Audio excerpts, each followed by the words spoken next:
السلام علیکم ورحمۃ اللہ وبرکاتہ۔ محمد مجید یہ سوال کرتے ہیں، روزہ رکھنے کے لیے سحری کا کھانا ضروری ہے؟ کیا آپ بغیر سحری کے روزہ نہیں رکھ سکتے؟ اس پر رہنمائی فرمائیں۔ بھائی نے بڑا اچھا سوال کیا ہے۔ تو دیکھیں، روزہ رکھنے کے لیے سحری جو ہے یہ شرط نہیں ہے، اور سحری جو ہے یہ سحری کا کھانا بہت ہی بابرکت کھانا ہے، اور اسی حوالہ سے نبی کریم علیہ السلام نے ارشاد فرمایا، سحری کی بہت زیادہ فضیلت ہے۔ نبی پاک علیہ السلام کے ارشاد کا مفہوم ہے، حضرت ابن عمر رضی اللہ تعالیٰ عنہ بیان کرتے ہیں کہ اللہ کے رسول نبی اکرم صلی اللہ علیہ وآلہ وسلم نے ارشاد فرمایا، اللہ تعالیٰ اور اس کے فرشتے سحری کھانے والے پر درود بھیجتے ہیں۔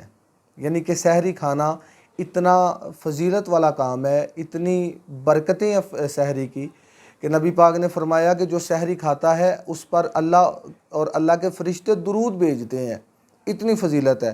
اور ایک اور حدیث مبارکہ میں نبی کریم علیہ السلام نے ارشاد فرمایا، حضرت ابو سعید خدری رضی اللہ تعالیٰ عنہ بیان کرتے ہیں کہ اللہ کے محبوب صلی اللہ علیہ وآلہ وسلم نے ارشاد فرمایا، کل کی کل میں ہی برکت ہے، تمام سحری جو ہے یہ برکت ہی برکت ہے۔ اور نبی پاک علیہ السلام نے ارشاد فرمایا کہ کبھی بھی سحری کو نہ چھوڑا جائے، سحری کو کیا کرو، اگرچہ ایک گھونٹ پانی کے ساتھ ہی سحری کر لی جائے۔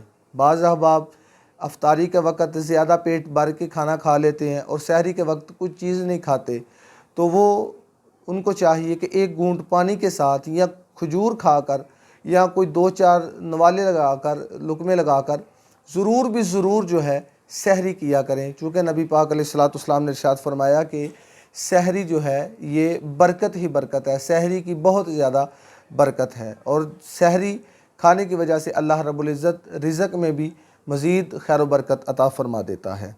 اور ان کا جو سوال ہے کہ سحری کے بغیر روزہ ہوگا یا نہیں ہوگا، تو روزے کے لیے سحری شرط نہیں ہے۔ اگر کسی وجہ سے آپ سحری نہیں کر سکے تو بغیر سحری کرنے سے بھی آپ کا روزہ ہو جائے گا۔ اگر کسی کو یقین ہے کہ پورا دن گزر سکتا ہے سحری کیے بغیر، تو اتنی طاقت رکھتا ہے، تو بغیر سحری کرنے کے بھی روزہ ہو جاتا ہے، اس میں کوئی ممانعت نہیں ہے۔